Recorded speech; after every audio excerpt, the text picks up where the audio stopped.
Tyler Cross est un personnage de bande dessinée créé par le scénariste Fabien Nury et le dessinateur Bruno. Deux personnalités du monde de la bande dessinée ayant déjà réalisé, chacun de leur côté, un certain nombre d'œuvres.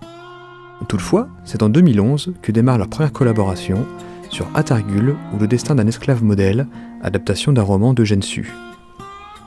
Suite à cette bande dessinée, et voyant que la collaboration fonctionne bien, ils décident de travailler de nouveau ensemble en créant un nouveau personnage. C'est ainsi qu'apparaît Tyler Cross.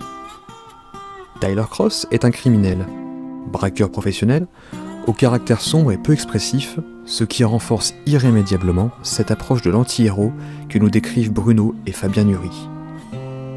Il en sort une première bande dessinée en 2013, propulsant le lecteur dans les années 50 dans un Texas profond aux allures de western. La couverture nous avertit. Un jour, Tyler Cross paiera pour ses crimes. En attendant, il en commet d'autres.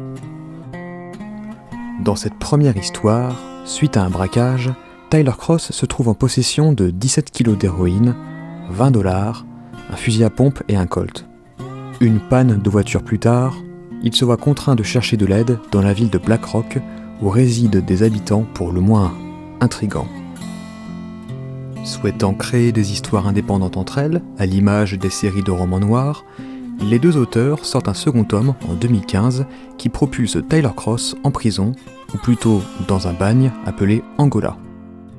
Cette fois-ci, la couverture annonce « Si Tyler Cross sort un jour, ce ne sera pas pour bonne conduite ».